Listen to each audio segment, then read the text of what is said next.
Bismillahirrahmanirrahim. Assalamualaikum warahmatullahi wabarakatuh.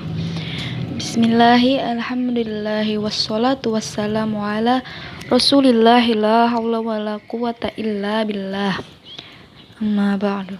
Segala puji bagi Allah, salawat dan salamnya semoga tetap tercurahkan keharibaan Nabi Agung Nabi Muhammad sallallahu alaihi wasallam. Nah, di video ini saya akan menjelaskan tafsir mengenai surah Al-Baqarah ayat 183 sampai 184, yaitu menggunakan tafsir Al-Munir menggunakan bahasa Dayak. A'udzu billahi minasyaitonir rajim. Bismillahirrahmanirrahim. Ya ayyuhalladzina amanu kutiba alaikumus syiyamu kama kutiba alal ladzina min qablikum la'allakum tattaqun.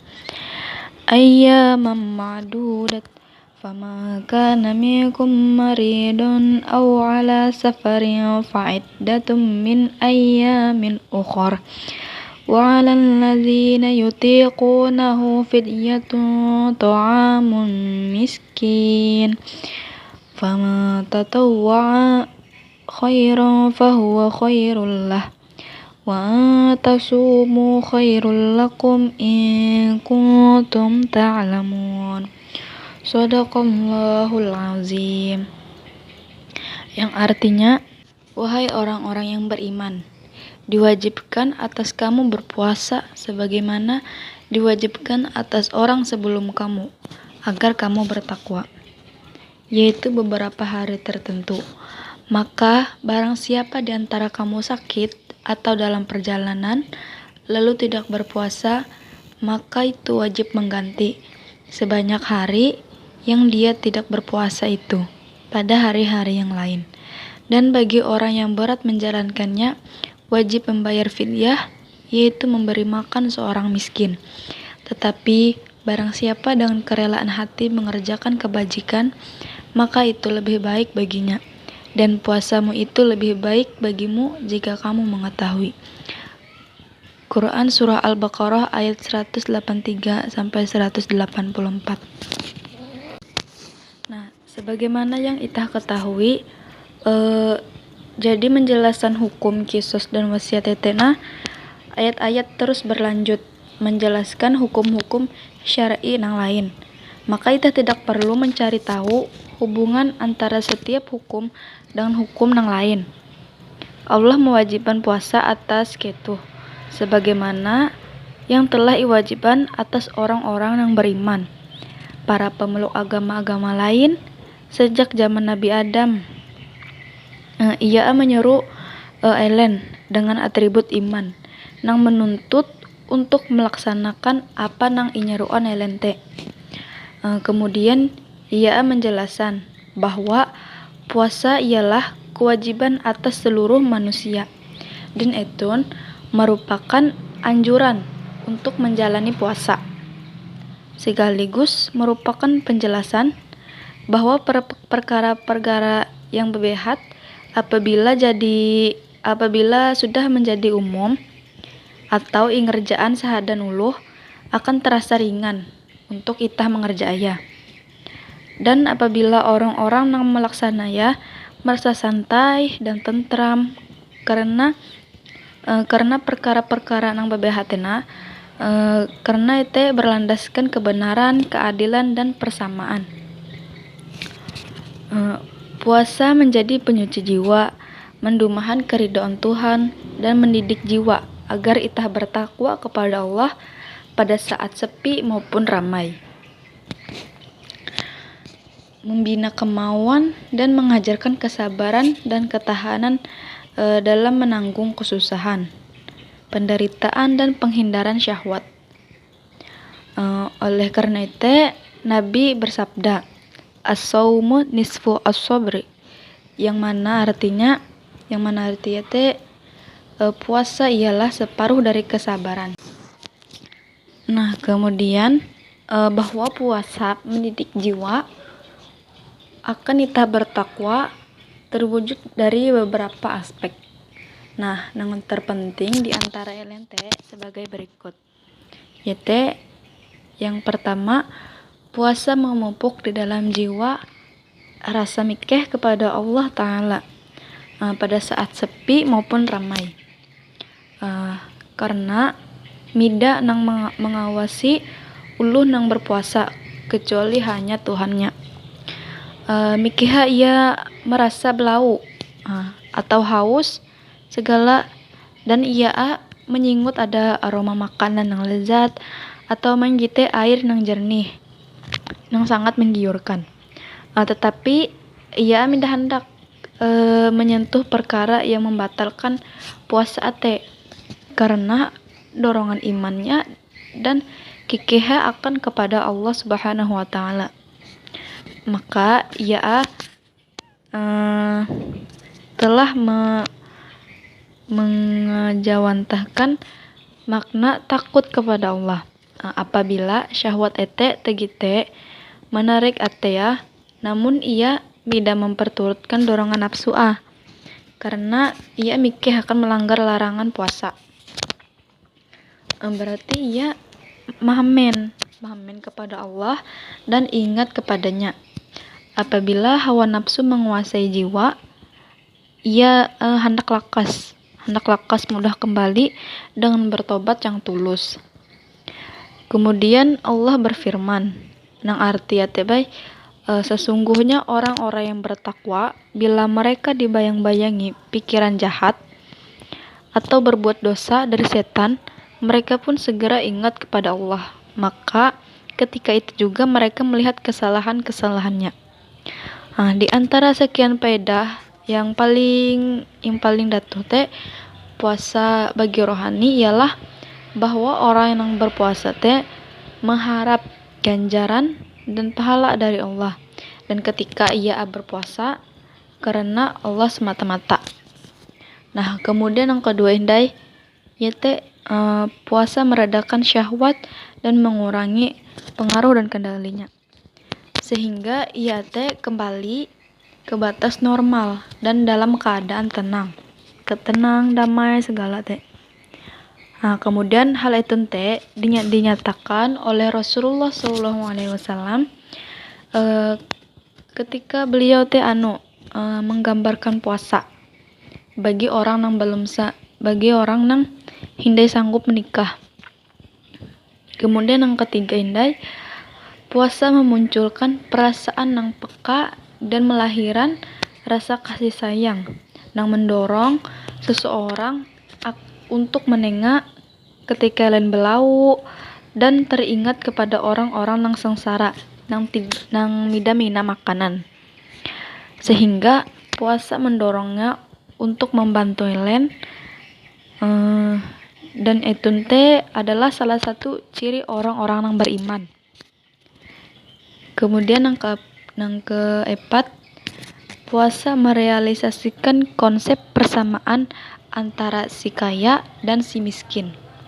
Nah, antara elen yang terpandang dan dengan rakyat biasa dalam pelaksanaan satu kewajiban yaitu puasa adalah salah satu faedah sosial puasa, seperti halnya poin-poin yang sebelum Kemudian yang kelima, puasa membiasakan kedisiplinan dalam penghidupan, pengekangan kehendak elen dalam tempo antara waktu sahur sampai ia berbuka.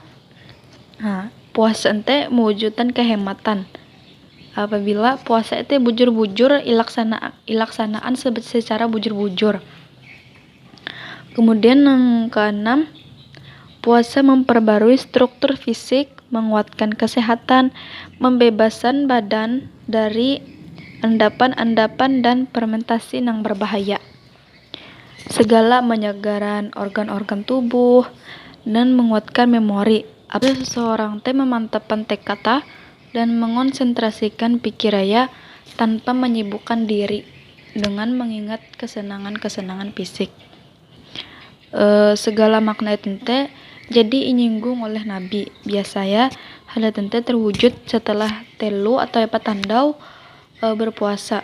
Setelah seseorang teh terbiasa dengan puasa dan mida menurut keadaan lemas pada saat kita pertama-tama puasa teh. Kan biasa teh kan awal andau puasa teh misalnya hari pertama itu berpuasa teh lo tau lamas ki bari tah teh loyo ki. Jadi semua faedah ini fisik, rohani, kesehatan dan sosial itu hanya terwujud apabila terpenuhi syaratnya, yaitu tidak berlebihan dalam kuman itah pas berbuka teh. Artinya teh itah tidak berlebihan saat kuman kayak pasti jika mida kada ayah malah berbalik, dampaknya akan menjadi buruk apabila seseorang makan terlalu kenyang dan mida mihup kuman segala dalam porsi yang sedang. Nah, jadi maksud teh itah teh mida terlalu buruk, misalnya itah mida segala mihup, segala kuman, segala teh tidak terlalu berlebihan. Maka yang baiknya itu kita sedang-sedang saja. Selain itu teh agar tujuan tersebut terrealisir dalam puasa juga isyaratan mahaga gela itah. Pasti menjaga pandangan dan menghindari gibah dan hiburan yang haram. Nah, jadi selama puasa itu teh itah teh mida cuma sekedar menjaga syahwat segala, tapi itah teh harus menjaga gela agar mida menggibah ulu segala, mida memandir ulu segala teh. Nyaman puasa itu teh lebih afdol ke. Pasti puasa teh hanya kewajiban atas orang nang mampu. Nah, misalnya ada seseorang nang mida mampu, misalnya haban bebanaran kayak haban berapa andau, misalnya nang harus mihop obat tiap andau teh hanya mida wajiban teh. Nah, jadi saya tuh jelasan bahwa puasa teh wajiban atas orang nang mampu, yaitu berbadan nang sehat dan sedang mukim.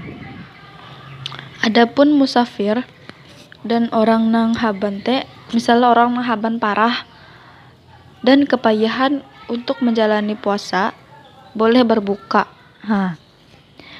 Dan misalnya kedua ya teh kalau harus mengkodok di andau nang lain. Misalnya iya mida berpuasa andau tun, mida kau puasa lo. Jadi ya teh harus mengganti puasa di si andau nang lain kayak peraya iya kau puasa teh memang mengganti. Karena haban dan perjalanan teh jauh, yaitu yang mencapai jarak dibolehkannya mengqashar sholat, yakni 89 km. Yang impar hitungan elente adalah perjalanannya dengan jalannya hewan tunggangan nang biasa iya uluh pada zaman dulu teh. Lain dengan sarana transportasi yang cepat pada zaman itu. Berbeda bi transportasi itah wah itu dengan uluh batuh teh.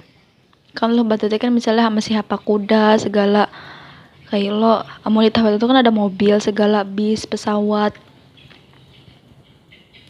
Sebagian ulama teh ada menetapkan ukurannya adalah 3 mil. Nah, jadi maksud sehatun teh lo uluh teh tahu mida puasa asalkan perjalanannya teh jauh nang sampai kawa mengkasar sholat asar segala teh, mengkodok sholat segala teh. Nah, jadi ulama teh menetapkan ukuran itu teh 3 mil. Misalnya itah behetun mara Banjar. Nah, itu teh hanyaram kawa itu teh mida puasa soalnya kan teh jauh beda provinsi lagi kalau apalagi uluh batuh mendadak apa mobil segala, motor segala baik kuda kayak imah hewan tunggangan teh. Amun eta itu kan nyaman kalau segala ada mobil, pesawat, kawal pesawat, motor segala. Mungkin mau kula menjelasan, kurang dan lebihnya mohon maaf. Assalamualaikum warahmatullahi wabarakatuh.